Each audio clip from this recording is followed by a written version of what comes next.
What is good, guys? It's Rey-Jay back with another video, and in this one I want to break down what's happening with Tesla, SPY, Nvidia, the QQQ, and a couple of other tickers. I want to break down what's happening with the overall market moving forward and talk about some very important levels. Now, things are looking as we approach Jerome Powell's very important speech. But before I break things down, most information, before I get into any more details, let me just mention a couple of things. I am firstly not a financial planner, so take nothing I say as financial advice. And also, if you guys can, please check out the Moomoo link, which is down below and in the description. If you sign up for Moomoo, deposit $100, you're guaranteed 5 free stocks. You deposit $1,000, you're guaranteed 15 in total. And the offer ends very, very soon in just about 2 weeks from now. Anyways, for the market, we're actually holding up quite well. We saw a very, very strong uptrend perpetuating on SPY and also for the QQQ. And so far, so good, as we're breaking new all-time highs. But the question is, what's going to happen with the market, at least for the next couple of hours? What's going to be affecting us? And the answer is Jerome Powell. So that's going to be another very, very important catalyst at 12:30 p.m. Eastern Standard Time. Jerome Powell is going to be starting his speech. And when the guy speaks, the market does tend to move. Now, let me just note the last times Jerome Powell spoke last week, right? The market was firstly very, very choppy, completely choppy when he was speaking, because Jerome Powell was very careful with his words. He didn't really want to say much during his committee meetings. And he was very careful. He was very contained. He didn't say much, and that was completely intentional. The market didn't move much until he was like near the end of his speech. That's when the market started pumping. So after like the first hour of his speech, the market was just flat until it started to pump to the upside. And then during the second day, that was last week as well, when Jerome Powell gave a speech in front of another committee, he had another testimony, and he ended up actually causing the market to just pump, and it just continued to pump and pump and pump and pump nonstop. So far, the trend is the market kind of like chops and then pumps, or even just pumps even higher when Jerome Powell gives his speeches. So we'll see if we get some kind of chop or not. As of right now, the trend on SPY is more bullish, and this is favoring the upside direction. So watch support right over here. This is previous resistance becoming support at 563.65. If we were to lose that, we'll be dipping all the way down to 560. 562.5 is one support, followed by 561.6. If that fails us, if we end up losing this support, I'll be looking for a move all the way down to fill the gap towards the 560 area. Now, to be bullish, you want to see this try to break past 565. That's going to be our key resistance to zone all the way up here. I think there's a good chance that SPY will attempt to actually fight this and try to break out later on. But that also depends on what Jerome Powell ends up saying. So I'll just wait and see. What he says could really shake the markets, but so far, so good. So just know the trend on SPY is very bullish. We're making higher highs and higher lows. We're favoring upside, and we're trying to make our way closer to about 565.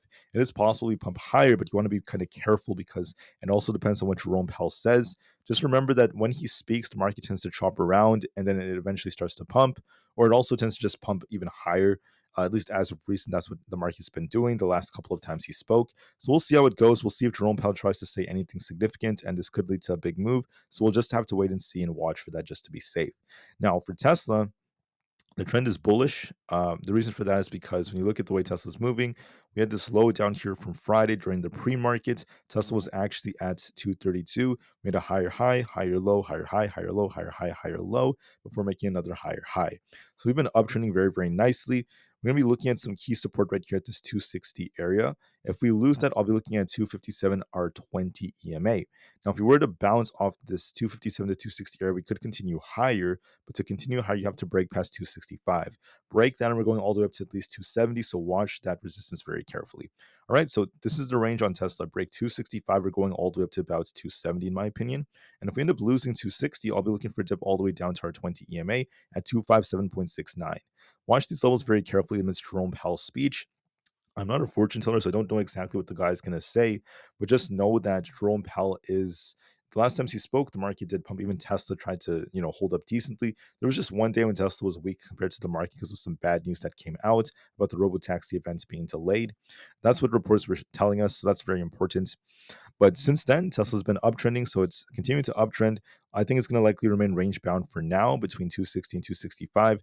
We'll see if it goes a little bit lower, but I'm not too worried about that. And once Jerome Powell starts his speech, there might be a lot of chop coming before we see possible upside. We'll see. That really depends on what he says, so we'll just have to wait and see. But that's something I just wanted to warn you guys about. The market does favor upside so far. Nvidia dipped all the way down towards about this 128 area only to get bought back up. We're going to be looking at 130 as resistance near our 50 and 20 EMAs. If that breaks, we're going all the way up towards 131.5. If we lose support at 129, we'll be dipping back down, but this is favoring In my personal opinion, the upside, I think we could be breaking out past the 130s. This does look like it wants to push higher looking at this accumulation and the trend that's forming as we're trying to form an uptrend. So it looks pretty good. We're actually range bound on Nvidia, just to be blunt with you, between 128 and 131. We're going to likely remain range bound for some time until we get a big reaction, and we'll be waiting to see what Jerome Powell causes. If he causes a pump, we'll be going back up to 131. So we'll see, but so far so good. For ES, all the people interested in trading it, this is looking pretty bullish, but watch resistance at 5,700. That's going to be a little bit tough. If you were to come back down, watch key support at 5691 and 5681. But resistance is going to be around this 5710 area. I would say that's very, very close to resistance happens to be. But overall, the trend is more bullish. It's still holding up very well and has more upside potential. We'll see what Jerome Powell causes. That's going to be the next big catalyst. But so far, so good. For the QQQ, we have a nice cup and handle like structure. We're actually breaking this high right here. So instead of failing to break 500, we actually get it back above it. If we break past 501, we're going to easily push all the way up towards 503. And if we end up losing 498, I think the QQQ could be dipping down to 496. Overall, there's a nice uptrend forming. We had this low right here, made a higher high, higher low, higher high. So it could actually kind of dip a bit and continue higher. So it has a lot more potential, in my personal opinion. For Aapl, we have a nice uptrend as well. We have this low all the way down here towards our 20 or 200 EMA, higher high, higher low, higher high, higher low, and we're continuing to break out. Make sure you look at this resistance at 236 and then 237 and key support at 234. If that fails us, we're dipping down to 232. Overall, the trend is favoring upside for Aapl. We could be retesting the highs all over again, and I favor upside as a stronger possibility. So far, so good, but we'll see what Jerome Powell causes. For Supermicro, this dipped a bit. It kind of pumped and then dropped. We're going to be watching resistance at 920 and support at 902. We're kind of stuck in the middle. We're range bound right now. You guys can see we have a nice accumulation, but it's still kind of in this range.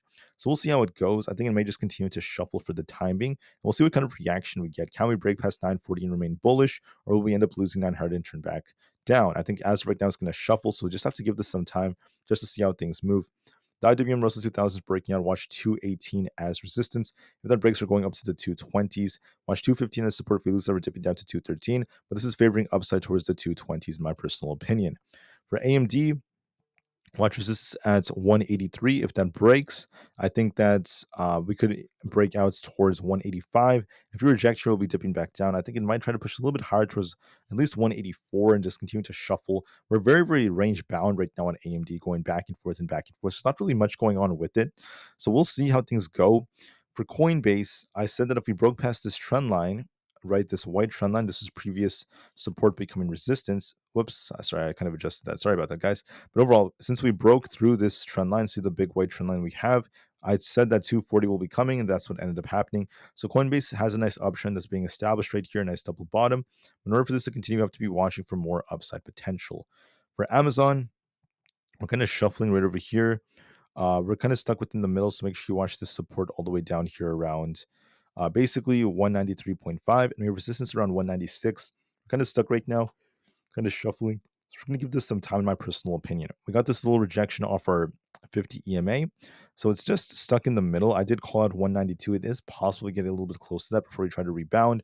We're just shuffling on Amazon, going back and forth between 193 and 196. I think we're going to likely continue to do so as time goes on. For Meta, we're testing 503 as resistance. We have support at around the 497 area. So watch that range, 503 to 497. We're going to likely continue to remain range bound, in my personal opinion, 497 to 503. For the Microsoft stock, watch support at 454. If we hold this, we could try to rebound. If we lose this, we'll be dipping. So I think it might dip a bit and then try to rebound. And there could be a test coming later on to about 458 if we manage to hold above 454.6. So look for a little dip and see if we hold key support at 454.6. If that holds, we're going back up to about 458. If not, we could be dipping. So we'll see what Jerome Powell causes. And for Google, it's the same thing. Look for a test of about 188.5.